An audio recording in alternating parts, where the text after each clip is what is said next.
The Velen Dominion had ruled the stars for 6,000 years. They were old when most species were still learning to make fire. They had conquered 100 worlds and taken 1,000 species as their servants. To them, the galaxy was a garden, and every other creature in it existed only to serve their needs. When humanity first reached the stars, the Velen watched with mild interest. These small, soft creatures from a blue planet seemed harmless enough. They smiled too much. They talked about friendship and cooperation. They wanted to trade ideas and share knowledge. The Velen found this amusing, like watching a child offer flowers to a wolf. For 40 years, humans tried to make peace with the galaxy. They sent diplomats to every species they met. They learned new languages. They shared their music, their art, their dreams of a future where all beings could live together as equals. Ambassador J was the best of them. He had spent 20 years studying the Velen. He learned their customs, their history, their laws. He sat through meetings where Velen officials called humans lesser creatures and smiled through the insults. He believed that patience and kindness would eventually win them over. He believed that even the coldest heart could be warmed. He was wrong. The colony of Nu. Busan was built on a green world at the edge of human space. It was home to 2.3 million people. Families lived there. Children went to school there. Scientists studied the local plants and animals. Farmers grew rice in fields that stretched to the horizon. It was a peaceful place, full of hope and ordinary life. One morning, without any warning, Velen ships appeared in the sky. The colonists were confused at first. There had been no conflict, no disagreement. Some even thought it might be a diplomatic visit. They waved at the ships descending through the clouds. Then the harvesting began. The Velen did not see humans as people. They saw them as resources. The strong ones could be used for labor. The young ones could be trained as servants. The rest had other uses that the Velen did not bother to hide. Their transmissions back to their homeworld described the collection in cold, simple terms, like farmers talking about cattle. In 18 hours, every human on New Busan was gone. The empty streets held only silence. Toys lay abandoned in yards. Food grew cold on tables. The whole world became a grave without bodies. When the news reached Earth, people gathered in the streets. They watched the footage on massive screens. They saw the empty homes, the abandoned schools, the evidence of what had been done to their people. And then something strange happened. There was no screaming, no riots, no chaos. There was only silence. It was the kind of silence that comes before a storm. The kind of silence that fills a room when someone has made a terrible, unforgivable mistake. Across the planet, humans looked at each other, and something passed between them. An understanding. A decision. The government called Admiral Kong Tai-ho out of retirement. He was 70 years old, with white hair and calm eyes. He had led fleets in smaller conflicts before, but he had spent the last decade growing vegetables in his garden and reading old books. When the officials came to his door, he already had his uniform ready. They sat him down in a room full of generals and politicians. They showed him everything. The footage, the transmissions, the evidence of exactly what the Velen had done and were still doing to the captured. The colonist Kong watched it all without expression. When it was finished, he asked only one question. Are there survivors? The room was quiet for a long moment. Then someone spoke. Intelligence confirms they were all processed. Within the first week, Kong nodded slowly. He looked down at his hands, the hands that had held his grandchildren, that had planted seeds in peaceful soil. Then he looked up. I will need full authority, he said. No oversight. No committees.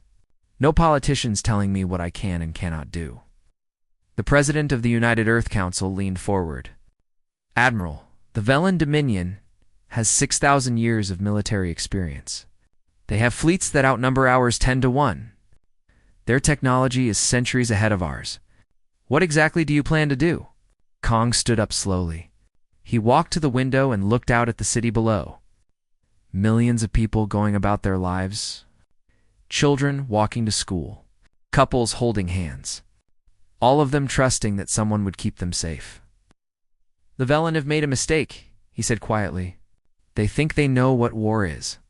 They have conquered weak species who surrendered after the first battle. They have never faced an enemy who would rather die than submit. They have never fought humans. And what makes us different? Someone asked. Kong turned to face them. His eyes were calm, but behind that calm was something ancient and cold. We remember, he said. We remember every wrong done to us. We pass the memory down through generations. We write it in books and sing it in songs. 1,000 years from now, our children will still remember what happened on New Busan, and we do not forgive. He walked toward the door, then paused. Tell the Velen nothing. Do not respond to their messages. Do not acknowledge their existence. Let them think we are broken and hiding. Let them believe they have one, and then. The president asked Kong open the door. Then I will teach them what humanity looks like when it stops being kind. The door closed behind him. The room stayed silent. Everyone there understood that something had changed. The humans who had smiled and offered friendship were gone. Something else had taken their place. On the streets below, life went on as normal. But in the quiet places, in the military bases and research labs and training facilities, preparations had already begun. The Velen had wanted to see what humans were made of. They were about to find out. 3 years passed in silence.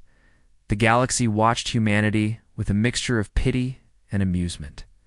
The Great Conclave, a council of the 12 oldest species in known space, discussed the humans in their monthly meetings.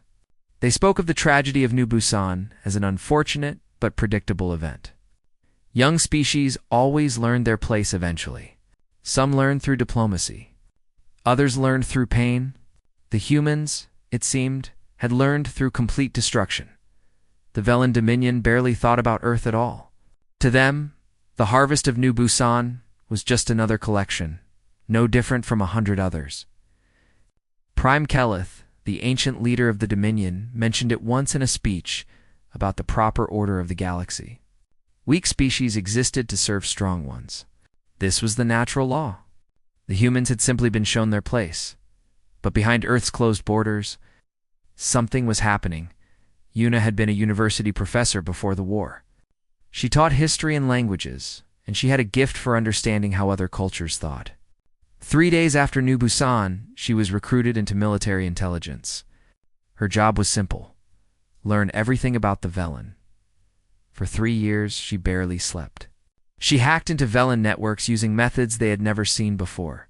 She paid informants from a dozen species. She collected every piece of data she could find about Velen military movements, supply lines, and command structures. What she discovered changed everything. The Velen had never lost a war. In 6,000 years, they had never faced a real threat. Their military was designed for conquest, not defense. Their ships were built to intimidate, not to adapt. Their commanders had never needed to think creatively because their enemies always surrendered. More importantly, Yuna found their weakness. The Velen were proud. They believed so completely in their own superiority that they could not imagine a lesser species actually threatening them. They did not prepare for attacks on their homeworlds because they could not conceive of such a thing happening. Yuna brought her findings too. Admiral Kang. He read her reports carefully, then looked up with the ghost of a smile. They are sleeping, he said, and they do not know we are coming into their bedroom. While Yuna gathered intelligence, Commander Doyon built an army. Doyon was a soldier's soldier. He had grown up in a military family, trained since childhood, fought in a dozen small conflicts before New Busan, but nothing had prepared him for what he saw in the recruitment centers after the massacre. Everyone wanted to fight. Old men, young women, teenagers, scientists, artists, farmers, people who had never held a weapon in their lives came forward and asked to be trained. They did not come with anger in their eyes. They came with something colder: purpose. Doyon trained them differently than any army had been trained before. He did not just teach them how to fight. He taught them how to think.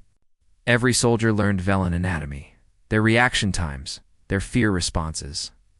They studied Velen tactics and how to counter them. They practiced fighting in every environment: jungles, deserts, cities, the vacuum of space. Most importantly, Do-Yun taught them patience. The Velen expected enemies to be loud and emotional. Humans would be silent and precise. The Velen expected enemies to attack head-on. Humans would strike from shadows and disappear. The Velen expected enemies to break when they lost soldiers. Humans would only fight harder. Every one of you is worth 10 of them, Do-Yun told his troops. Not because you are stronger, because you are smarter. Because you will adapt when they cannot. Because you fight for each other, and they fight only for themselves. Meanwhile, Chief Engineer Hannah worked on something that would change the nature of war itself. Hannah was small and quiet, the kind of person you might pass on the street without noticing. But her mind was extraordinary. Before New Busan, she had designed engines that let human ships travel faster than anyone thought possible. After New Busan, she turned that genius toward destruction. The Velen ships used something called null drives, technology they had stolen from a species they had conquered centuries ago. It was powerful, but unstable. Hannah spent 2 years studying captured Velen technology, running simulations, testing theories. On a cold morning in the 3rd year, she succeeded. She created a weapon that could cause a null drive to collapse in on itself. One shot would tear a Velen ship apart from the inside. No shields could block it. No armor could stop it. It was simple, elegant, and absolutely deadly. Hannah brought the weapon to Admiral Kong. She explained how it worked, how it could be mass-produced, how it would change the balance of power forever. Kong looked at the weapon for a long moment. How many can we make? He asked. Thousands, Hannah replied. By the end of the month, Kong nodded slowly. Then we are ready. That night, he sent a message to every human ship, every military base, every training facility. The message was only 3 words: begin final preparations. On the 3rd anniversary of the New Busan massacre, Admiral Kang stood on the bridge of his flagship, the Horizon. Around him, thousands of ships waited in the darkness between stars. Millions of soldiers stood ready on transport vessels. Weapons that had never been seen before were loaded and armed. Kang opened a communication channel to the entire galaxy. Every species with the technology to receive it heard his voice. 3 years ago, you took 2.3 million of our people. You thought we would cry and beg and learn our place. You were wrong. He paused, and in that pause was the weight of 3 years of silent preparation. We are coming, and we will not stop until you understand what you have done. The message ended. The fleet began to move across the galaxy. Species who had watched humanity with pity suddenly felt something new. Fear. They realized that the silence had not. It's been surrender. It had been a predator learning to hunt. Prime Kelef laughed when he received Admiral Kong's message. He actually laughed, a sound like stones grinding together. His advisors laughed with him, because that was what advisors did when their leader found something amusing. The insects think they can threaten us, Kelef said. Send a fleet, 300 ships. Remind them of their place in the natural order. General Oren, the most experienced military commander in the Dominion, hesitated before speaking. Perhaps we should send a larger force. The humans have been quiet for 3 years. We do not know what they have been doing. Kelef waved a massive hand dismissively. What could they possibly do? They are children. Their technology is primitive. Their species is barely 1,000 years old. 300 ships will be more than enough to crush whatever pathetic resistance they offer. Oren wanted to argue, but he had seen what happened to those who questioned the Prime. He bowed his head and gave the order. 300 Velen warships set course for human space. They were the pride of the Dominion, each one the size of a small city, bristling with weapons that had destroyed 100 civilizations. Their commanders felt no fear. They felt only anticipation. This would be easy. This would be fun. None of them returned. The battle lasted for hours. When it was over, 300 Velen ships were dust and debris floating in the empty void. The human fleet had lost 12 vessels. 12. Oren reviewed the battle data alone in his quarters. His hands shook as he watched the recordings. The humans had not fought like any species he had ever encountered. They did not charge forward in proud formations. They did not announce themselves with threats and demands. They came out of nowhere, struck with impossible precision, and vanished before the Velen could respond. Their weapons were something new. Small, fast ships would race toward Velen vessels, fire a single shot, and break away. That single shot was enough. Null drives collapsed. Ships tore themselves apart from within. Commanders died before they could give orders, but that was not the worst part. The worst part was how the humans adapted. When the Velen changed formation, the humans changed faster. When the Velen deployed countermeasures, the humans had already anticipated them. It was like fighting an enemy that could read minds, that knew what you would do before you did it. Oren went to Prime Keleth with his findings. He chose his words carefully. "The humans are not what we thought," he said. "They have prepared for this. They have studied us. They know our weaknesses better than we know them ourselves." Keleth stared at him with ancient, cold eyes. "What are you suggesting?" "I am suggesting we seek peace. Immediately, before this goes further." The silence in the throne room was terrible. Keleth rose slowly from his seat, his massive form casting a shadow across the floor. "You suggest we surrender to insects? You suggest that Velen Dominion bow before creatures who were living in mud huts when we ruled the stars?" "I suggest we survive," Oren said quietly. "Pride means nothing if we are all dead." Keleth's response was swift. Oren was arrested, tried, and executed within a day. The official charge was cowardice. The real reason was that he had said what everyone was starting to think. On the human flagship Horizon, Admiral Kang received reports of the first victory. He did not celebrate. He did not smile. He simply nodded and gave the next set of orders. Ambassador Jay stood beside him on the bridge. Once, Jay had been the voice of peace. He had believed in diplomacy, in understanding, in the possibility that all species could live together in harmony. He had spent his life trying to build bridges. Now he watched Velen ships burn, and he felt nothing. "I tried," he said quietly, more to himself than to Kang. "For 20 years, I tried to make them see us as equals. I learned their language.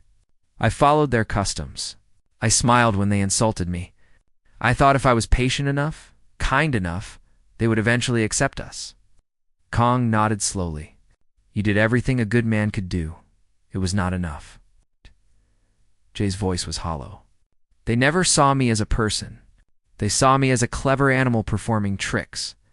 All my kindness, all my patience, meant nothing to them." And now? Jay watched another Velen ship explode on the tactical display. "Now I understand something. They did not respect our kindness because they saw it as weakness. They only understand one thing: strength. So we will speak to them in the only language they recognize." Kang put a hand on the younger man's shoulder. "We tried to be friends. Remember that.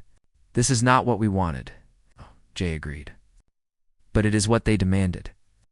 Across the galaxy, news of the battle spread like fire. The conclave met in emergency session. The 12 elder species spoke over each other in confusion and fear. This was impossible. This should not be happening. A young species defeating the Velen? It defied everything they understood about the natural order. The Keth ambassador, oldest of the elder species, spoke into the chaos. "We have made a mistake," he said. "We watched the humans try to make peace for 40 years. We saw their kindness and thought it was their nature. But it was not their nature. It was their choice. They chose to be kind because they hoped kindness would be returned." He paused, looking around at the frightened faces of his colleagues. The Velen taught them that kindness is not returned in this galaxy. They taught humans that mercy is seen as weakness. And now, the humans have made a different choice. "What choice?" someone asked. The Keth ambassador closed his eyes. "They have chosen to become what we feared they might be all along. They have chosen to become exactly what the galaxy deserves." In the darkness between stars, human fleets moved toward Velen's space. They were silent. They were patient. They were coming, and they would not stop until the lesson was complete. The war lasted 11 months. In the long history of the Velen Dominion, no enemy had ever survived more than a few weeks. They had expected the humans to break after the first real counterattack. They expected surrender by the 3rd month. They expected the natural order to reassert itself. The natural order had other plans. Human fleets struck across 27 systems simultaneously. They did not fight the way the Velen expected. They did not try to capture territory or occupy worlds. Instead, they targeted everything that kept the Dominion running. Shipyards where new vessels were built. Fuel depots that supplied the fleets. Communication arrays that let commanders coordinate. Supply lines that fed armies.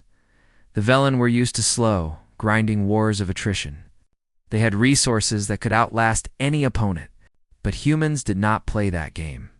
They moved fast, hit hard, and disappeared before reinforcements arrived. By the time Velen commanders figured out where an attack was happening, the humans were already gone, already striking somewhere else. Commander Dojan led ground assaults on 3 Velen manufacturing worlds. His forces moved at night, using tactics the Velen had never seen. They planted explosives on factory foundations and were kilometers away before the buildings collapsed. They ambushed supply convoys and left no survivors to report what had happened. They turned the Velen's own territory into a hunting ground, on the industrial world of Veth Prime. Doyan's soldiers faced a garrison of 10,000 Velen warriors. The Velen commander expected a direct assault. He prepared defensive positions and waited. Duhaon did not attack for 3 weeks. Instead, his forces cut every supply line to the garrison. They poisoned water sources. They destroyed food stores. They killed anyone who tried to leave. The garrison grew hungry, then desperate, then terrified. When Dojan finally attacked, it was not a battle. It was a harvest. After Veth Prime fell, Doyan found something in the garrison commander's quarters. A collection of items taken from conquered species. Jewelry, artwork, personal effects, and among them, a small toy, clearly made for a human child. Doyen held the toy for a long time. He did not know which child it had belonged to. He did not know if that child had been from New Busan or some other colony the Velen had harvested. It did not matter. He put the toy in his pocket and continued the war in space. Chief Engineer Hannah's null-drive weapons spread through the human fleet. Every ship carried them now. Velen admirals learned to recognize the small, fast human vessels that seemed to be on suicide runs. They were not suicidal at all. The pilots would fire their weapons, then eject seconds before impact. Human rescue ships were always waiting nearby. The Velen could not understand this.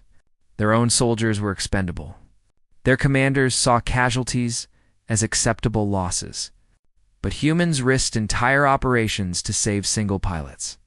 It seemed inefficient, wasteful, weak. It was none of those things. Every rescued pilot returned to fight again. They carried their stories back to their comrades. The message spread through the human forces. We will never leave you behind. We will come for you. Always. This did something to the soldiers. They fought without fear because they knew their people would move mountains to bring them home. They took risks that seemed insane because they trusted that those risks would not be in vain. The Velen soldiers had no such trust. They fought for glory and fear of punishment. When the tide turned against them, they had nothing to hold on to. They broke. By the 8th month, the Velen Dominion was bleeding from 1,000 wounds. Their economy was collapsing. Their military was scattered and confused. Their population was starting to question whether their leaders knew what they were doing. Prime Keleth refused to surrender. He ordered more ships built, more soldiers conscripted, more resources diverted to the war. He gave speeches about Velen's superiority and the inevitable victory that would come. His people listened with growing doubt. Admiral Kong pushed forward relentlessly. He did not give the Velen time to recover. Every time they tried to reorganize, he struck again. Every time they thought they had found a safe position, humans appeared to prove them wrong. In the 10th month, human forces reached the Velen home system. The ancient heart of the Dominion, protected for 6,000 years, surrounded by the largest defensive fleet in the galaxy. The Velen expected a massive battle. They prepared for a siege. They thought humans would throw everything they had against those defenses and break themselves on the walls. Instead, Una found another way. She had spent months studying Velen communication networks. She knew their codes, their protocols, their security systems. On the night before the final assault, she sent a message to every Velen ship in the home fleet. The message appeared to come from Prime Keleth himself. It ordered half the fleet to jump to a distant system where a false human attack had been reported. Half the Velen defenders left. By the time they realized the deception, the human fleet had already engaged the remaining forces. The battle was over in 6 hours. Admiral Kang stood on the bridge of the horizon. As it entered orbit around the Velen homeworld, below him lay the capital of an empire that had ruled for 6,000 years. An empire that had conquered hundreds of species. An empire that had harvested new Busan. The Conclave sent urgent messages begging for restraint. They feared the humans would do to the Velen what the Velen had done to so many others. They feared extinction. Kang opened a channel to the planet below. "This is Admiral Kang Taiho of the United Earth Fleet. Your military is destroyed. Your dominion is finished. You have 1 hour to surrender unconditionally." He paused. "You took 2.3 million of our people. You could have taken nothing. You could have been our friends. Remember that in the days ahead. Remember that this was your choice, not ours." The transmission ended. The hour began to count down. Below, on the ancient Velen homeworld, Prime Keleth's government collapsed. Officers refused to follow orders. Advisors fled. Crowds gathered in the streets, not to fight, but to demand surrender before the humans did something worse. 53 minutes after Kong's message, the new Velen government agreed to unconditional surrender. The war was over. The lesson had been taught, but for Admiral Kong, for Do-Yan, for Yuna, and Hannah and Jay, there was no celebration. Only a quiet, exhausted relief that it was finally finished. And beneath that relief, cold satisfaction that the galaxy would never again mistake human kindness for weakness. The surrender ceremony took place on a Tuesday. Humans had a strange relationship with ordinary days. They fought their greatest battles on Mondays. They signed peace treaties on Thursdays. They chose to remember their dead on quiet Sunday mornings. And they accepted the surrender of a 6,000-year-old empire on an unremarkable Tuesday afternoon. The Velen representatives arrived on the human flagship, Horizon looking like broken creatures. Their proud bearing was gone. Their ancient arrogance had been stripped away. They moved carefully, fearfully, like animals who had suddenly discovered they were not at the top of the food chain. Admiral Kong met them in a simple conference room. No throne, no display of power. Just a table, some chairs, and the quiet hum of the ship around them. "You have terms to offer," the lead Velen representative said. His voice was barely above a whisper. Kong nodded. "You will dismantle your military fleet. You will release every species you have enslaved. You will pay reparations to every civilization you have harmed. You will submit to monitoring to ensure you never build weapons of war again." The Velen listened. They had expected much worse. "And Prime Keleth?" the representative asked. "Prime Keleth will face trial for crimes against sentient beings. He will spend the rest of his life watching everything he built be taken apart. And on every world your dominion has touched, we will build monuments listing the names of those you killed." Kong leaned forward slightly, including the 2.3 million from New Busan. "Every name, every person, so that no one ever forgets what you did and what it cost you." The representatives signed the surrender documents without argument.